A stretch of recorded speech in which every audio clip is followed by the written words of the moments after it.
Hey guys, स्वागत है आप सभी का भटनेर आईएएस में। मेरा नेम है Richa. Good evening all of you. उम्मीद है आप सभी लोग अच्छे होंगे।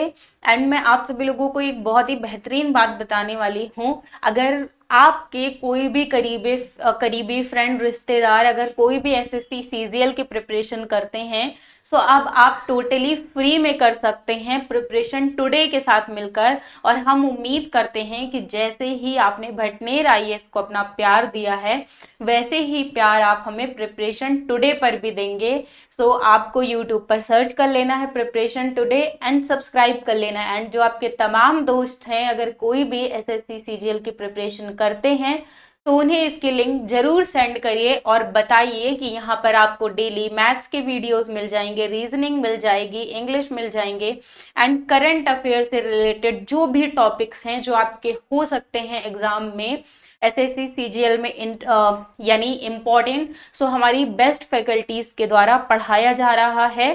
सो जरूर ज्वाइन करिए प्रिपरेशन टुडे को भी। और चलिए हम टॉपिक स्टार्ट करते हैं अपने आज के बायोटेक्नोलॉजी के टॉपिक में, जिसमें आज हमें पढ़ना है ट्रांसजेनिक और जेनेटिकली मॉडिफाइड क्रॉप्स यानी पराजीनी फसलें।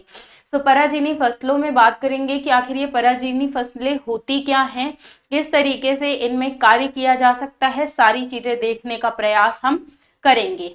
तो चलिए, ट्रांसजेनिक और जेनेटिकली मॉडिफाइड क्रॉप्स आखिर होती क्या हैं। सो जैव प्रौद्योगिकी के द्वारा हम बात करते हैं कि यानी कि अगर होता क्या है कि जैव प्रौद्योगिकी के द्वारा किसी भी फसल में किसी भी बाहरी जीन को प्रविष्ट करवाया जाता है, यानी कि प्रवेश करवाया जाता है, जो कि उस फसल में विद्यमान नहीं है।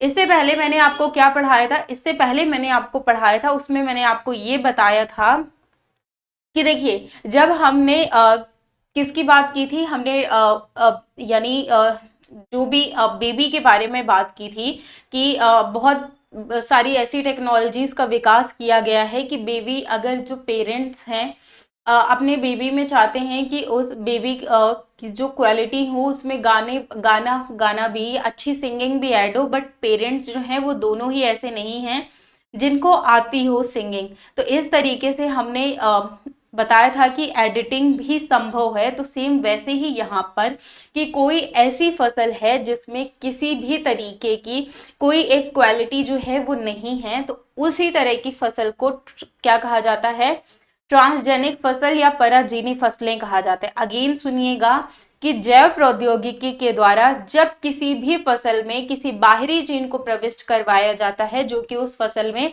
ऑलरेडी पहले से अवेलेबल नहीं है, तो उसी मेथड को या उसी टेक्नोलॉजी को क्या कहा जाता है, इसी टाइप की फसल को ट्रांसजेनिक फसलें कहा जाता है। अभी आगे आने वाली, अभी थोड़े टाइम बाद ही हम गोल्डन राइस के बारे में, बीटी कॉटन के बारे में पढ़ेंगे, तब मैं वहां पे आपको बताऊंगी कि ये सारी जो है वो क्रॉप्स क्या होती हैं, किस तरीके से होती हैं।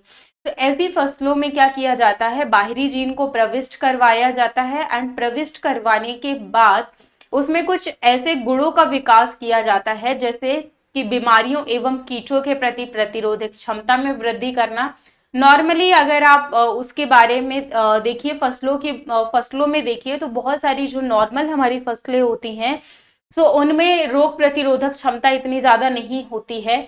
तो रोग प्रतिरोधक क्षमता में वृद्धि करना, फसलों की गुणवत्ता एवं उत्पादकता में वृद्धि करना कि फसलों की जो उत्पादकता है उसे भी बढ़ाया जा सके, एंड जल की आवश्यकता को कम करना, क्योंकि बहुत सारी फसलें ऐसी होती हैं कि जिनमें जल की आवश्यकता जो है वो ज्यादा होती है, तो उसको अगर संभव है तो उसको कम करना।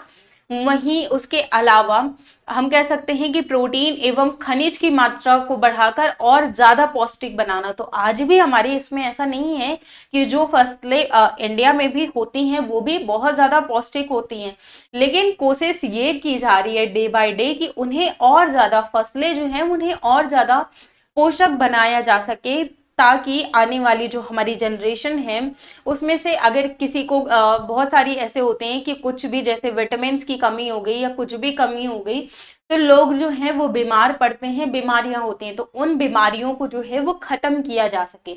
वहीं पराजीनी पौधों के निर्माण के लिए मेनली जो है वो दो प्रोसेसेस प्रयोग में लाए जाते हैं, टू प्रोसेस फॉलो किए जाते हैं। एक प्रोसेस है द्विबीजपत्री पौधों। तो इसमें क्या किया जाता है, द्विबीजपत्री पौधों हेतु प्लाज्मिड वाहक या फिर अप्रत्यक्ष या फिर परोक्ष जीन का हस्तांतरण किया जाता है। तो इसमें क्या किया जाता है, परोक्ष जीन का हस्तांतरण कर दिया जाता है, और एक बीजपत्री पौधों के लिए क्या कर दिया जाता है, प्रत्यक्ष जीन का हस्तांतरण कर दिया जाता है, ताकि इसमें आगे आने वाली जो हमारी फसलें हैं तो वो क्या हो सके, सही ढंग से ग्रो कर सके, या जितनी सोचा गया है फसलों में एक क्राइटेरिया रखा जाता है ना साइंटिस्ट के द्वारा, किसी के भी द्वारा, कि ये टारगेट जो है वो टारगेट हमें अचीव करना है।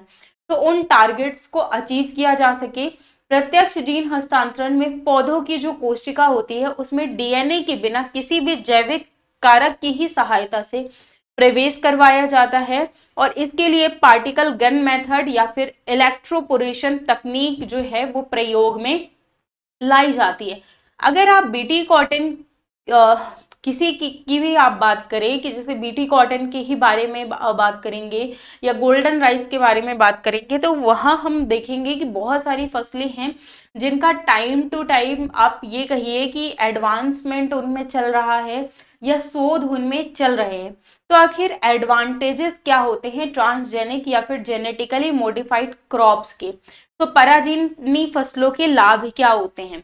सो पराजीनी फसलों के हम काफी सारे लाभ कह सकते हैं, एक लाभ ये भी कह सकते हैं कि इनके थ्रू बहुत सारी जो बीमारियां हैं उनको भी टैकल किया जा सकता है। उसके अलावा कीट रोधी पराजीनी फसलों में कीटनाशक जो दवाइयां होती हैं उनकी आवश्यकता नहीं पड़ती। अब जो कीट रोधी जो पराजीनी फसलें होती हैं तो उनमें किसी भी तरीके की कीटनाशक दवाइयों की आवश्यकता नहीं पड़ती। और जब याद रखिए कि जब आप किसी भी तरीके का कीटनाशक नहीं डालेंगे, कीटनाशक दवाइयां नहीं डालेंगे, तो वो क्या करेंगी, वो आपके पर्यावरण को या हमारे एटमॉस्फेयर को क्या करेंगी, पॉल्यूट नहीं करेंगी, और किसानों पर जो आर्थिक दबाव होगा वो भी कम पड़ेगा। अब इस पॉइंट को आप, पॉइंट जो है वो बहुत छोटा सा है लेकिन कह बहुत चीज रहा है। कैसे, देखिए किसान जो है वो फसल बोता है तो उसे उसके लिए बीज भी चाहिए, कीटनाशक भी चाहिए, टाइम टू टाइम पानी भी चाहिए। नो डाउट गांव में पानी होता है, लेकिन खेत में लगाने के लिए उसे बिजली का बिल तो पे करना पड़ता है। हर किसी के पास ट्यूबवेल सिस्टम तो होता नहीं है, वो किसी दूसरे से लेता है, तो सामने वाला उसे फ्री में तो देता नहीं है। जितने घंटे वो अपने खेत में चलाएगा उसके भी उसे चार्जेस पे करने पड़ते हैं। तो अगर मान लीजिए कि कीटनाशक दवाइयां ही नहीं उसे डालनी पड़ेंगी अपनी फसलों पर, तो एक वो मान लीजिए कि कितने भी रुपए की आ रही है, 2000-3000 रुपए की आ रही है, जितने की भी आ रही है, मुझे एग्जैक्ट देखिए प्राइस नहीं पता है, तो वो उसके उतने रुपए जो हैं वो बच जाएंगे। उसके अलावा ये जो कीटनाशक दवाइयां डाली जाती हैं तो ये कहीं ना कहीं क्या करती हैं, पॉल्यूशन क्रिएट करती हैं। अब होता क्या है कि जब भी इन दवाइयों को डाला जाता है पौधों वगैरह में तो पॉल्यूशन तो क्रिएट करती है, लेकिन पानी के साथ जब पानी खेत में लगाया जाता है तो पानी के साथ ये मिक्स हो जाती हैं, और फिर क्या करना चालू करती हैं, जो सॉइल होती है सॉइल को भी बेकार बनाना चालू करती हैं। आपने बहुत बार सुना होगा, अगर आप विलेज एरिया से रिलेट करते हैं तो वहां पर जब भी पौधों में दवाइयां वगैरह डाली जाती हैं, वैसे ही नॉर्मली खेत में कोई भी कुछ भी उगता है तो ज्यादा फोर्स नहीं किया जाता है कि आपको उसे धुलकर खाना है। बट जब दवाइयां वगैरह डाली जाती हैं, पेस्टिसाइड्स वगैरह डाले जाते हैं, तब बोला जाता है कि आपको इनको धुलकर खाना है। उसका रीजन क्या होता है, क्योंकि वो जो केमिकल्स होते हैं वो कीटनाशकों को तो मार देते हैं, लेकिन कहीं ना कहीं हमारी हेल्थ के लिए जो है वो काफी ज्यादा हार्मफुल होते हैं। तो पहला आई होप एडवांटेज जो होगा वो आपको बहुत ही अच्छे से क्लियर हुआ होगा। अब बढ़ते हैं दूसरे एडवांटेज की तरफ। अब देखिए दूसरे एडवांटेज जो मैनग्रोव पौधे होते हैं, जो मैनग्रोव प्लांट्स के बारे में आपने बचपन में सेकेंड थर्ड की ईवीएस में पढ़ा होगा, सेकेंड थर्ड की ईवीएस में अगर पढ़ा होगा अगर अच्छे से, तो उसमें आपने एक चीज पढ़ी होगी कि मैनग्रोव के जो पौधे होते हैं वो खारे पानी को सह सकते हैं। तो इसमें क्या है, मैनग्रोव पौधे से खारे जल को सहने वाले जीन को निकाला जाएगा। जो अब जो मैंग्रोव पौधे होते हैं इनमें भी जीन होते हैं ना, कुछ ऐसे जीन्स हैं, तभी तो वो खारे पानी को सहन कर ले रहे हैं। उनमें किसी भी तरीके का के इफेक्ट्स नहीं आ रहे, तो उनको जीन को निकाल कर क्या किया जाएगा, धान के पौधों में प्रविष्ट करवाया जाएगा, जिससे जो समुद्र तट का इलाका है, तो जहां पर जो पानी है वो ज्यादातर खारा ही रहता है, तो उस खारे पानी में भी जो धान की संभावना है उसे ज्यादा बढ़ाया जा सके। तो यहाँ पे टेस्टिंग्स की जा रही है मैंग्रोव पौधे के जीन को, और जो धान है उसे, तो धान तो ऑब्वियसली आप लोग समझते होंगे ना। चलिए नेक्स्ट थर्ड एडवांटेज समझते हैं कि तीसरा एडवांटेज क्या हो सकता है। तो तीसरा एडवांटेज हो सकता है राइजोबियम जीवाणु। सो राइजोबियम जीवाणु से नाइट्रोजन स्थिर करने वाले निफ जीन, एक तरीके के जीन होते हैं जो कि राइबोजियम जीवाणु में पाए जाते हैं। तो राइबोजियम जीवाणु से नाइट्रोजन को स्थिर करने वाले निफ जीन जो होते हैं उनको निकाल करके दलहन वाली फसलें, जो भी दलहन यानी जो दाल की फसलें होती हैं, चने की दाल हो गई, तुअर की दाल हो गई, मूंग की दाल हो गई, और उम्मीद है इसमें जो डिफरेंस होगा वो, अब आप लोग इतने बड़े हो चुके हैं, डिफरेंस तो अच्छे से पता होगा कि कौन सी दाल जो है वो कौन सी, आप हरी लाल पीली दाल से नहीं पहचानते होंगे। मैंने बहुत सारे लोगों को ऐसे देखा है कि दाल का भी जो क्लासिफिकेशन करते हैं तो वो जो है वो इसी तरीके से करते हैं क्लासिफिकेशन की, लाल वाली दाल, पीली वाली दाल, हरी वाली दाल। तो उम्मीद है आप तो इस तरीके से नहीं करते होंगे। चलिए खैर, क्या किया जाएगा, दलहन वाली फसलों के अतिरिक्त जो अन्य फसलें होती हैं उनमें स्थानांतरित किया जाएगा, जिससे कि जो नाइट्रोजन उर्वरक है उनमें व्यय की कमी आएगी और दूसरा पर्यावरण प्रदूषण में भी कमी आएगी। वहीं इसी तकनीक से इच्छित लक्षण, यानी कि जिस तरीके से कि हम किसी भी फसल में लक्षण चाहते हैं कि इस तरीके से किसी भी उसमें ये लक्षण जो हैं वो उपलब्ध हों, तो उसी में हम देखते हैं कि लक्षण के लिए उत्तरदायी जीन को ही निकालकर स्थानांतरित किया जाता है। यानी कोई भी पर्टिकुलर फसल है उसमें हम दूसरी फसल में उसे प्रविष्ट करवाना चाहते हैं, डालना चाहते हैं, किसी भी प्रकार के अगर कोई भी चेंजेस करना चाहते हैं, तो जिस जीन के साथ हम करना चाहते हैं हमें उसी जीन को ही निकालकर स्थानांतरित करना होगा। इससे क्या होगा कि अनचाहे और जो अन्य लक्षण जो है वो दूसरी पीढ़ी में स्थानांतरित नहीं हो पाते, जैसे कि प्रजनन के परंपरागत तरीके जो हैं वर्ण सिलेक्शन और संकरीकरण यानी जो हाइब्रिडाइजेशन में होता है।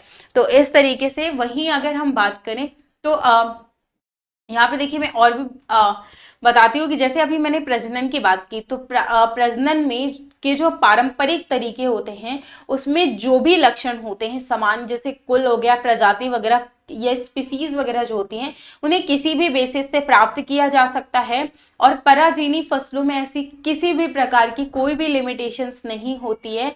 वांछित लक्षण जो होता है वो भी किसी भी जीव या पौधे से भी प्राप्त किए जा सकते हैं। जीन हस्तांतरण, एक नेक्स्ट फायदा और होता है कि जीन हस्तांतरण द्वारा खाद्य टीके का निर्माण करके जो ह्यूमंस में रोग प्रतिरोधक क्षमता होती है उसका भी विकास किया जा सकता है। जैसे हमारी जो हमारी इम्यूनिटी होती है, इम्यून सिस्टम जो है वो ह्यूमंस का बहुत ज्यादा स्ट्रॉन्ग नहीं होता है, काफी वीक होता है। तो जीन हस्तांतरण के द्वारा खाद्य टीके का भी अगर निर्माण किया जाएगा तो उसमें जो ह्यूमन डिसीजेस हैं उसमें भी विकास, उनकी रोग प्रतिरोधक क्षमता में भी विकास किया जा सकता है। अब जैसे आपने आलू को देखा होगा तो आलू जो है वो बहुत जल्दी खराब नहीं होता, वो जो है वो काफी टाइम तक चलता है, उसकी शेल्फ लाइफ जो होती है वो काफी टाइम पीरियड तक रहती है। तो क्या किया जा सकता है कि जो हैजे का टीका होता है उसे आलू में डाला जा सकता है ताकि सेल्फ लाइफ जो है वो और ज्यादा बढ़ाई जा सके। एंड उसके अलावा जो जेनेटिकली मॉडिफाइड क्रॉप्स होती हैं वो काफी टाइम पीरियड तक सड़ती गलती नहीं है।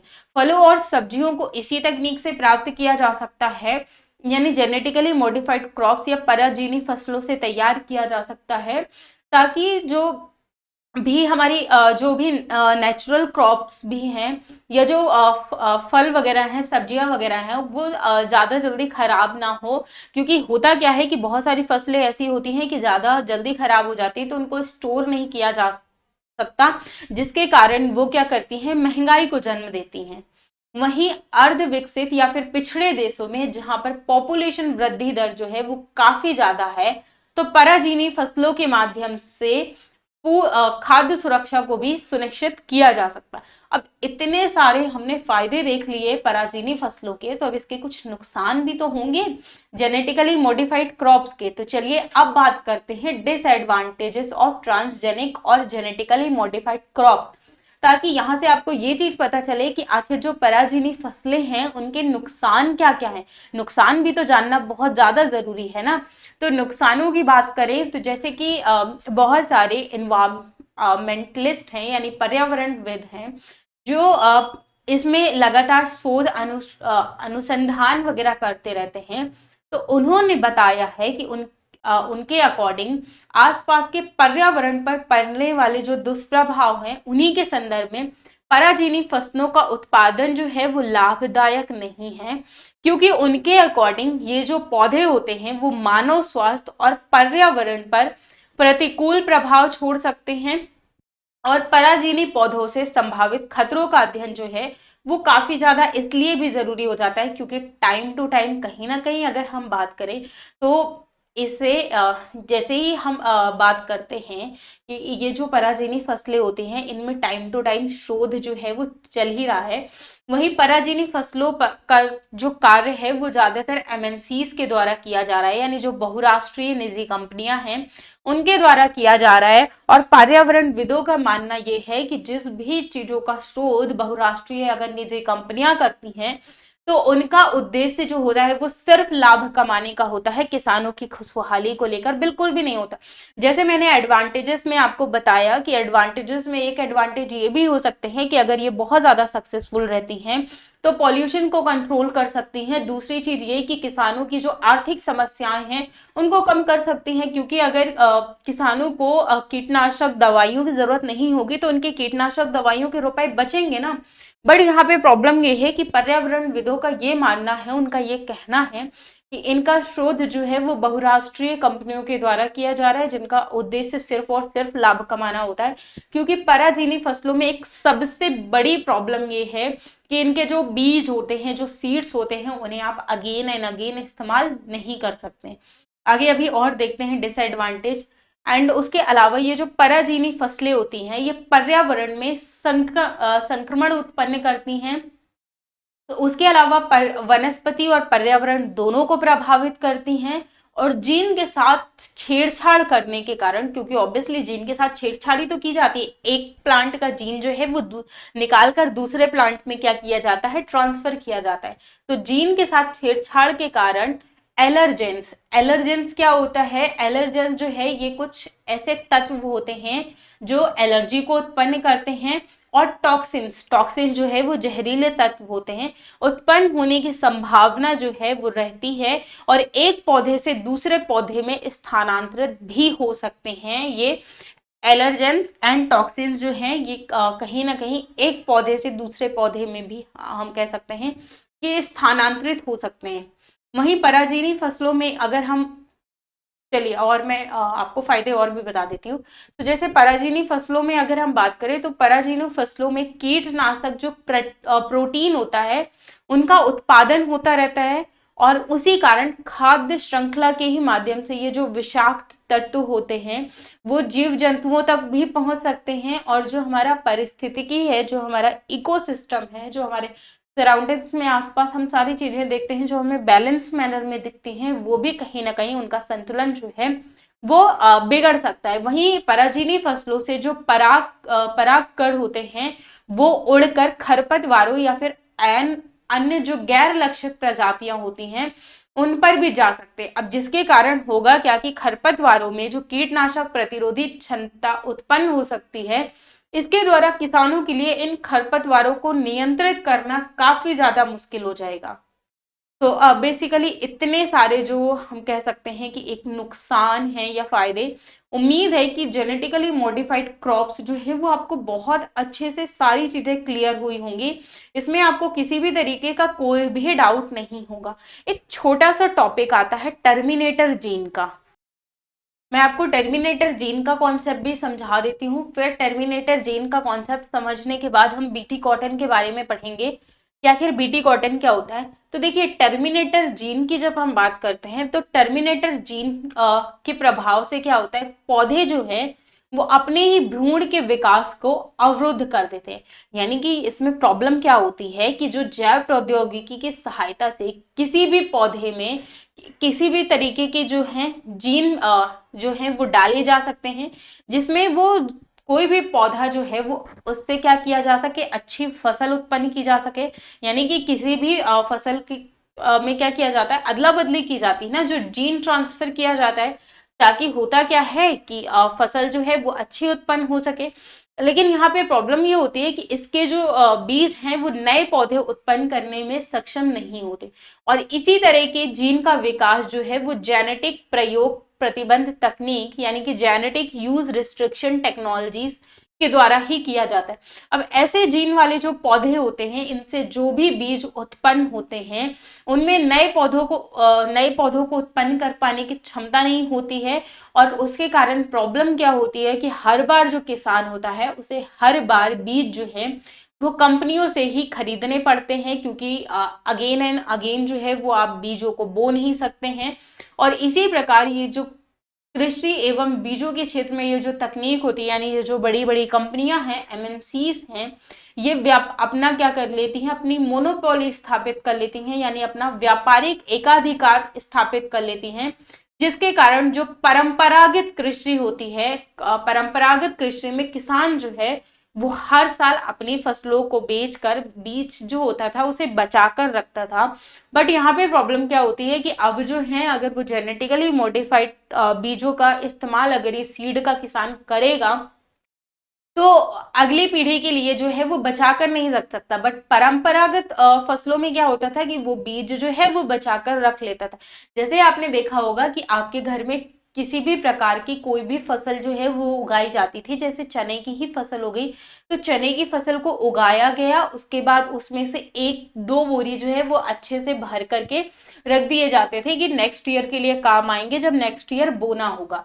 तो पीढ़ी दर पीढ़ी जो बीज थे वो किसानों के पास ही रहते थे, चलते थे। लेकिन जो जेनेटिकली मॉडिफाइड बीज होते हैं इनका उपयोग जो है वो हर साल नहीं किया जा सकता, जिसके कारण प्रॉब्लम ये है कि हर साल कहीं ना कहीं खरीदना पड़ेगा।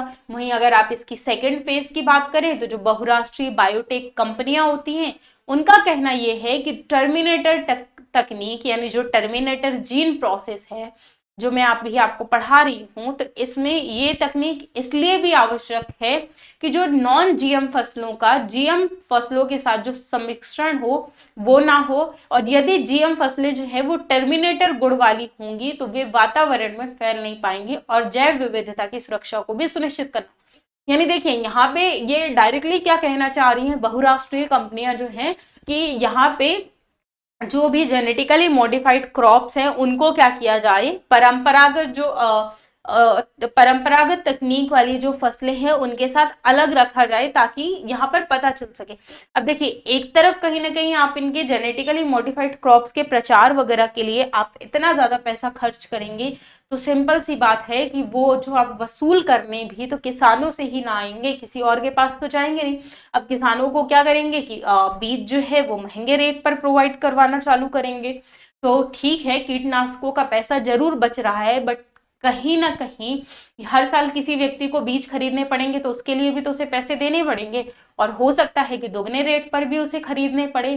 तो जीएम फसलों में अगर हम बात करें तो जीन की तरह ही जो टर्मिनेटर जीन होता है इसका भी संक्रमण किया जाता है, यानी क्रॉस फर्टिलाइजेशन किया जाता है, और अलग अलग कार्यों से जो अन्य पादप प्रजातियां होती हैं इनके तक ये नहीं पहुंच पाते हैं। तो अलग अलग इनके मेथड्स हैं कहने के। नेक्स्ट टॉपिक जो है वो है हमारा बीटी कॉटन।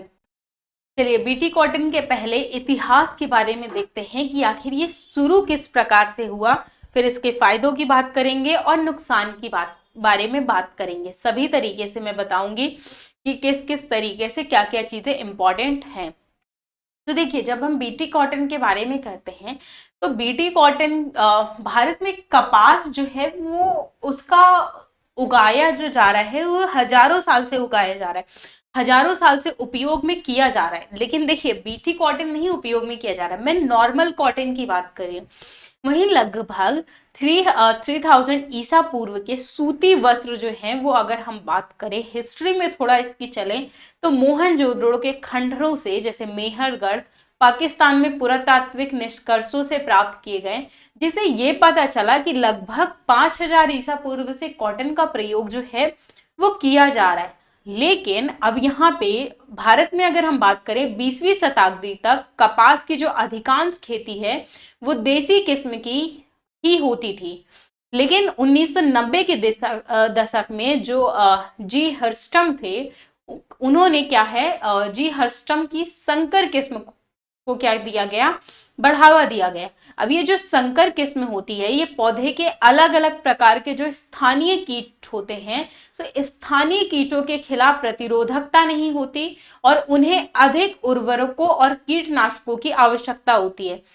तो कपास जो, जैसे कि अगर हम बात करें, तो कपास में कीटों में पिंक बॉलवर्म और सैप सर्किंग कीटों जैसे एफिडेट्स और मैलीबग्स जो हैं, ये काफी ज्यादा इसमें पाए जाते थे। यहाँ पे प्रॉब्लम ऐसे हुई। अब यहाँ पे देखिए हुआ क्या कि इंडिया में बढ़ते कर्ज और कम होती पैदावार के साथ जो कीट प्रतिरोधकता थी, तो कपास जो था वो इंडिया में काफी ज्यादा होता था। लेकिन यहाँ पे हुआ क्या, प्रॉब्लम क्या हुई कि लोगों के पास, अब लोगों को जो कीटनाशक दवाइयां थी वो ज्यादा प्रयोग करनी पड़ती थी, पैदावार जो थी वो कम होती थी, किसान जो था वो कर्ज में डूबता हुआ चला जा रहा था।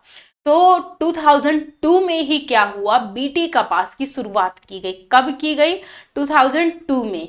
तो बीटी कपास जो है, अब आप देखते होंगे कि ये 2002 का मैटर है, बट आज भी रेलेवेंट है, आज भी एग्जाम्स में इससे क्वेश्चंस पूछे जाते हैं। तो कुछ तो ऐसी खास बात होगी इसकी। तो क्या है ऐसी खास बात, चलिए देखते हैं।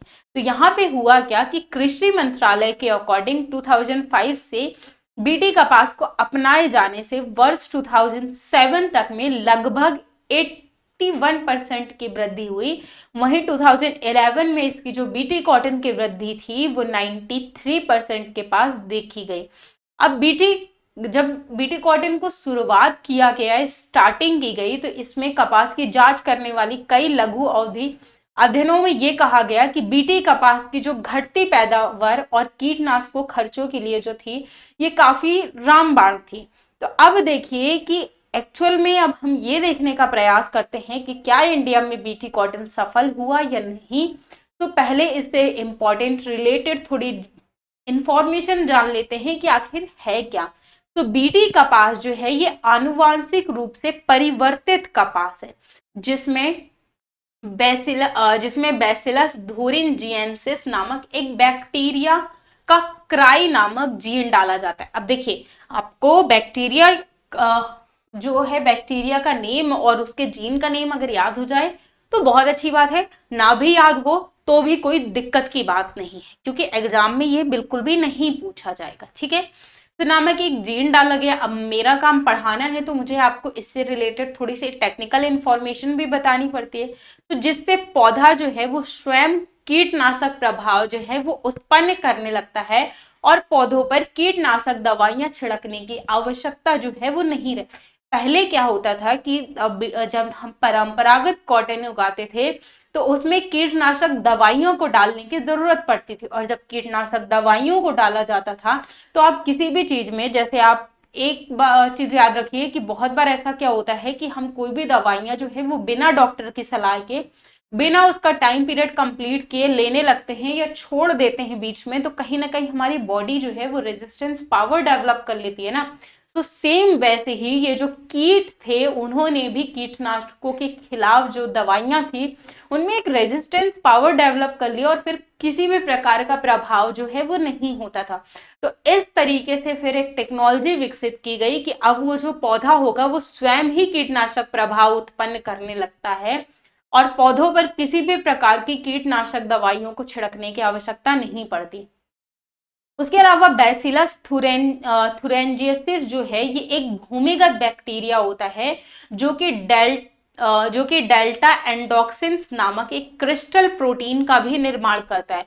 और क्रिस्टल प्रोटीन का ही बहुत अच्छा कार्य ये होता है कि क्रिस्टल प्रोटीन जो होता है, जितने भी कीटाणु वगैरह होते हैं उन कीटाणुओं को सभी प्रकार से क्रिस्टल प्रोटीन जो है वो नष्ट कर देता है। वहीं आनुवांशिक रूप से अगर हम परिवर्तित जो बीटी कपास है उसकी तीन किस्मों की बात करें कि तीन किस्म जो हैं वो व्यावसायिक रूप से उगाई जाती हैं, जैसे कि मेक 12 हो गया, मेक 162 हो गया एंड मेक 182। इनके व्यावसायिक उपयोग की अनुमति जो है वो भारत सरकार ने मार्च 2002 में ही प्रदान की थी। तो नेम याद रखिएगा, मैक 12, मैक 162 एंड मैक 184, मैंने इन्हें अंडरलाइन भी किया। कब प्रदान किया गया था अनुमति? मार्च 2002 में इनके व्यावसायिक उपयोग के लिए। उसके बाद केंद्रीय पर्यावरण, वन एवं जलवायु परिवर्तन मंत्रालय ने भी जेनेटिक इंजीनियरिंग अप्रूवल कमेटी के द्वारा इसे मंजूर कर दिया गया था। तो किस कमेटी के द्वारा इसे मंजूरी दी गई थी? जेनेटिक इंजीनियरिंग अप्रूवल कमेटी के द्वारा इसे अप्रूव किया गया। और बीटी कपास की यानी मैक 12, 162 एंड 180 जो किस्में थी, इनको बहुराष्ट्रीय कंपनी यानी मॉन्सेंटो की भारत अनुसंगी कंपनी यानी मॉन्सेंटो जो है ये इंडिया की कंपनी है नहीं है, ये एक बहुराष्ट्रीय कंपनी है जिसकी ही एक ब्रांच या कुछ भी कह लीजिए कि अनुसंगी कंपनी इंडिया में जो भारतीय अनुसंगी कंपनी है, Maharashtra hybrid seeds company private limited Mahyco ने इसे विकसित किया।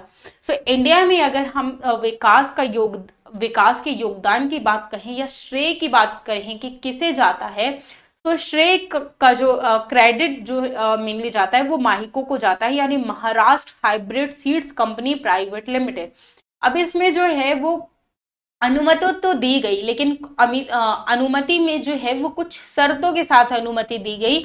जैसे कि पहली शर्त ये थी कि बीज अधिनियम 1966 की पूरी शर्तें जो हैं वो कंप्लीट करना। देखिए इमेज में दिख पा रहा है, ये जो कॉटन है, ये देखिए आपको कॉटन दिख रहा है कितना वाइट एंड एकदम, इसमें किसी भी तरीके की कोई भी कीटनाशक वगैरह नहीं लगे हैं एंड कॉटन जो है वो भी है कितनी ज्यादा। उसी के अलावा इसमें ये भी इंगित किया गया, बीज पर ये भी इंगित करना होगा कि ये आनुवांशिक रूप से परिवर्तित बीज है। यानी ये भी कहा गया है कि जब कोई भी किसान खरीदने आए तो उस किसान को पता होना चाहिए, उस पैकेट में या आप जिस भी में बेच रहे हैं उसमें ये लेबल लगा होना चाहिए कि ये जो है ये जेनेटिकली मॉडिफाइड बीटी कॉटन के बीज हैं। तो ये चीज पता होना चाहिए। जैसे कि बहुत बार डिमांड उठती है ना पैकेट्स में कि जो भी हम पैकेट में खाते हैं उसमें पूरा विवरण होना चाहिए कि इसे किस किस तरीके से बनाया गया है, इसमें क्या क्या बेसिकली इस्तेमाल किया गया है, वो सारी की सारी चीजें जो हैं वो इसमें बताई जानी चाहिए। हमको एक ग्राहक जो एक ग्राहक है या जो उपभोक्ता है उसके जानने की जो है वो उसे पूरी अथॉरिटी है। तो इसमें ये भी कहा गया कि उसमें लेबल में लिखा होना चाहिए। वहीं बीज के वितरकों और बिक्री के डाटा को जो है वो genetic engineering approval committee GEAC को क्या करना होगा?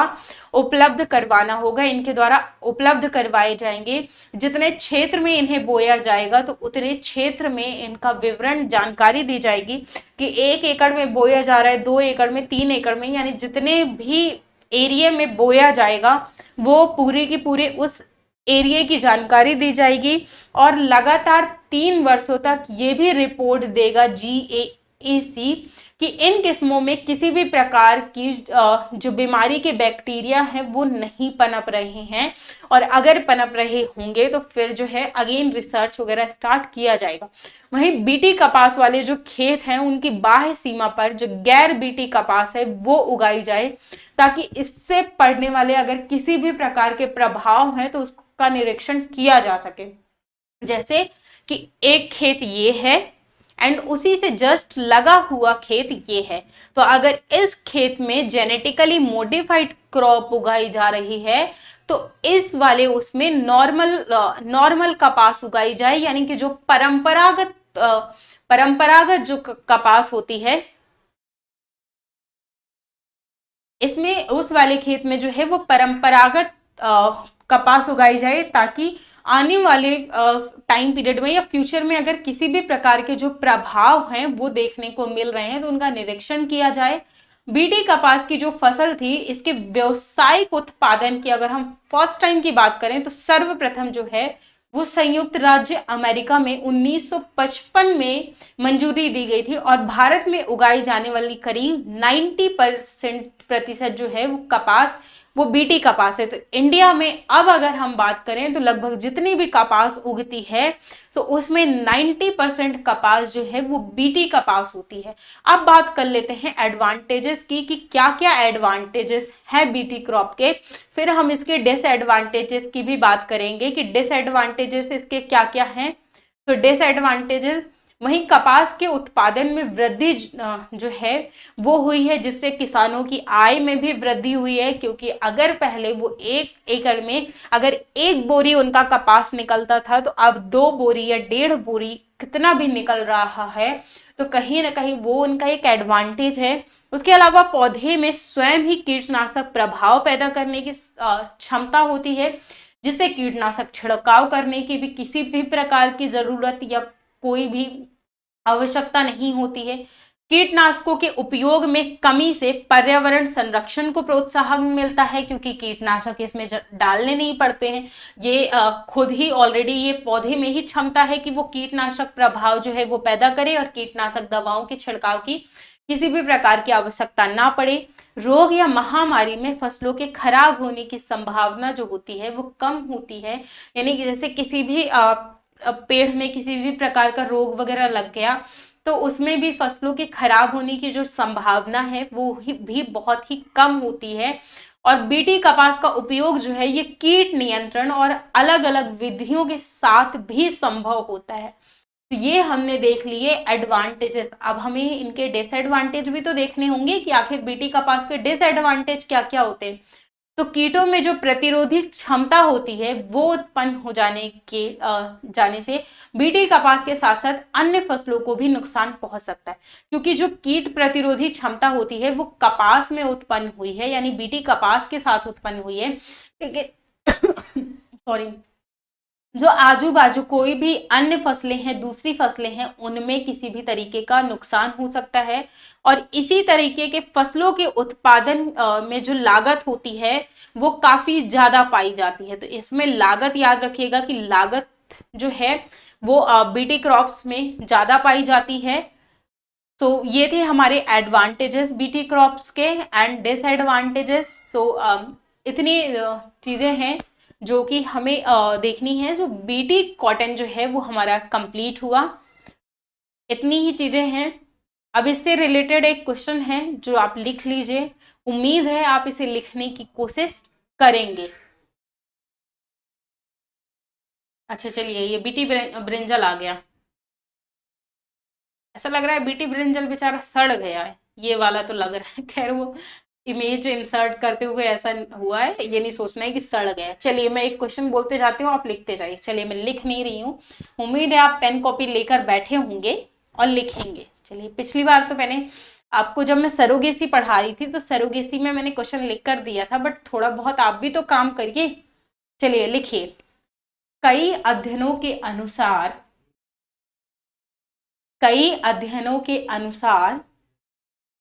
भारत में कई अध्ययनों के अनुसार कौमा भारत में जीन संवर्धित फसलों को काफी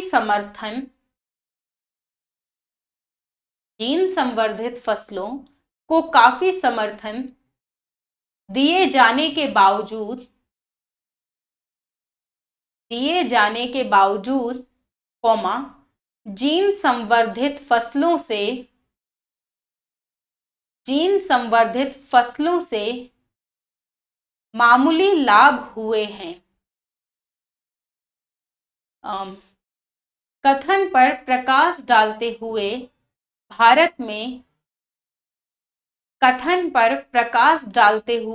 भारत में संकर कपास बीज के उपयोग और प्रभाव का आलोचनात्मक विश्लेषण कीजिए। ये है आपका क्वेश्चन। उम्मीद है लिखने की कोशिश करेंगे। मैं ये नहीं कहती कि आपको बिल्कुल एकदम परफेक्ट आंसर लिखना है, बट कहीं ना कहीं एक धीरे धीरे धीरे धीरे जो कोशिश है वो कहीं ना कहीं आपको एक सफलता के रास्ते तक पहुंचाएगी।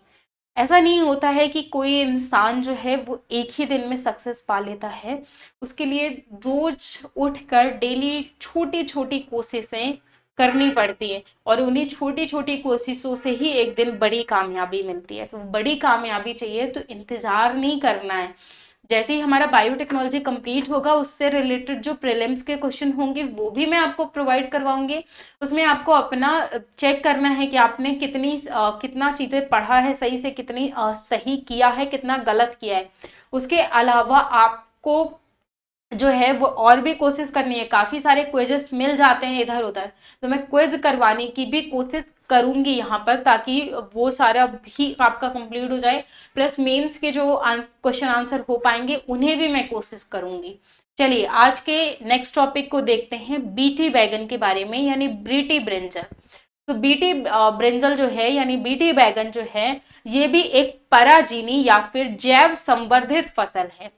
बैगन के जीनोम में जो है वो बैसिलस थ्यूरिनजेंसिस बैक्टीरिया जो है से प्राप्त होने वाले क्राय1AC नामक जीनों को क्या किया जाता है, प्रविष्ट करवाया जाता है, और फिर उसी के द्वारा इसे तैयार किया जाता है।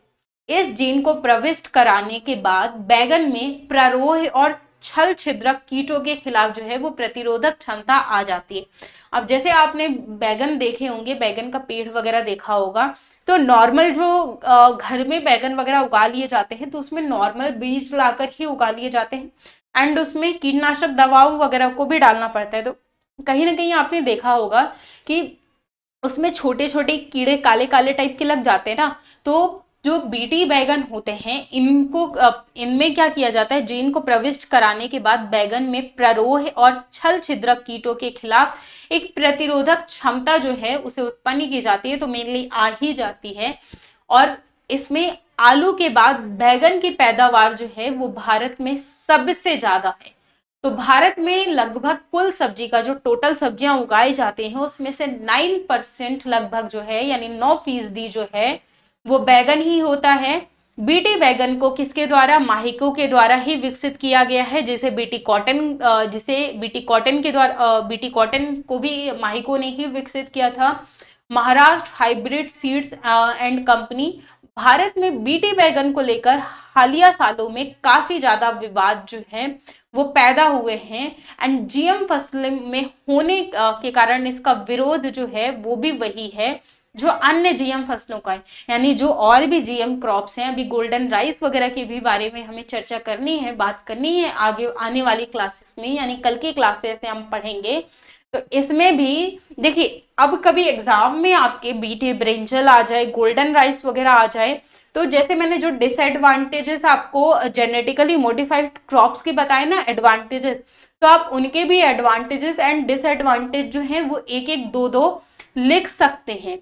वहीं पर्यावरणविदों और कुछ वैज्ञानिकों का ये मानना है कि जीएम फसलों की ही वजह से क्षेत्रानुकूल पारंपरिक कृषि जो है वो भी प्रभावित होती है, और फसल चक्र का पालन न होने से पृथ्वी की जो उर्वरा शक्ति है वो समाप्त हो जाएगी, और कृषि के लिए जो लाभप्रद छोटे जीव हैं वो ज्यादा प्रभावी नहीं होंगे, जो कि कृषि की जो प्राकृतिक जैव विविधता है उसका विनाश का कारण बन सकते हैं।